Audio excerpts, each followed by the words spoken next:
Doctor Chandima, क्योंकि कुशीनगर निश्चित तौर पर बौद्ध तीर्थ स्थल के तौर पर जाने जाता है पूरी दुनिया में, और कुशीनगर एयरपोर्ट शुरू होने के बाद पूरी दुनिया से जो उसका कनेक्शन जुड़ा है, ये अपने आप में कितनी बड़ी बात है, क्या कहेंगे आप? जी, हमें इंडिया का सब कुछ देख के हमें बहुत खुशी होता है, लेकिन हमें ये से मुश्किल में भी देखती हमें इतना अच्छा नहीं लगती हो, क्योंकि हम साथ साथ रहता है, हमारा ताल्लुकात बहुत साथ साथ होता है ना, सो इसीलिए हमें तो अच्छा नहीं लगती हो बिल्कुल। डॉक्टर चंदिमा, मैं आपसे ये जानना चाह रहा था कि कुशीनगर का एयरपोर्ट शुरू होने के बाद, और देखिए आज सुबह ही हमने थोड़ी देर पहले वो तस्वीरें दिखाई, पहली फ्लाइट जो है वो श्रीलंका से ही लैंड हुई कुशीनगर के एयरपोर्ट पर, जिसमें तकरीबन 125 बौद्ध भिक्षु भी शामिल थे। मैं आपसे जानने की कोशिश ये कर रहा हूं कि श्रीलंका में इस खबर को लेकर कितना उत्साह है और इससे क्या फर्क पड़ेगा, आपका नजरिया क्या है? जी, हमें बहुत खुशी होता है। बहुत खुशी हो रही है।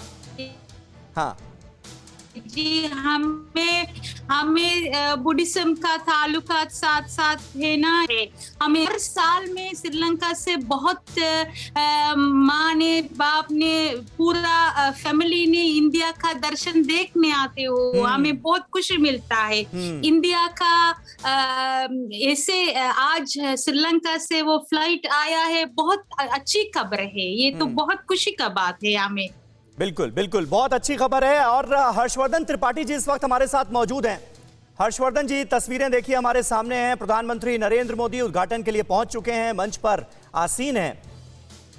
किस तरह से आप देखते हैं और कितनी बड़ी उपलब्धि, क्योंकि अगर बात की जाए 1995 में वो हवाई पट्टी का काम शुरू हुआ था, जब मुझे याद आता है यूपी की मुख्यमंत्री मायावती थी, और उसके बाद फिर हमने देखा कि जमीन अधिग्रहण के मुद्दे पर काफी दिनों तक काम लटका रहा, लेकिन अब ये सपना साकार हो पाया।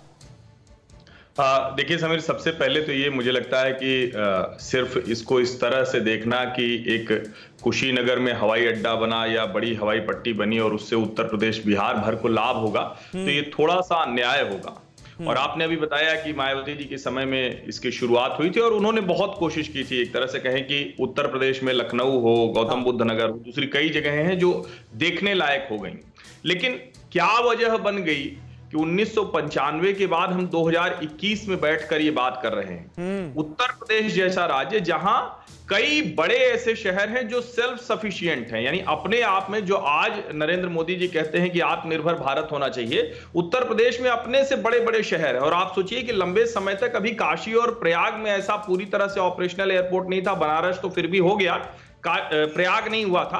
लेकिन अब जिस तरह से हम देख रहे हैं कि जो पहले से स्थापित स्थान है, यानी वहां आपको लाने के लिए कोई मेहनत नहीं करनी है, ट्रैफिक ऐसा नहीं होगा कि आपको नए यात्री चाहिए, और इन जगहों पर इंटरनेशनल टूरिस्ट, उनकी अपनी आस्था है, उनका अपना जुड़ाव है, जो जैसे डॉक्टर चंदिमा जी बता रहे हैं श्रीलंका से, तो ये अपने आप में एक ऐसी चीज है जो कम से कम 1-1.5 दशक पहले होनी चाहिए थी।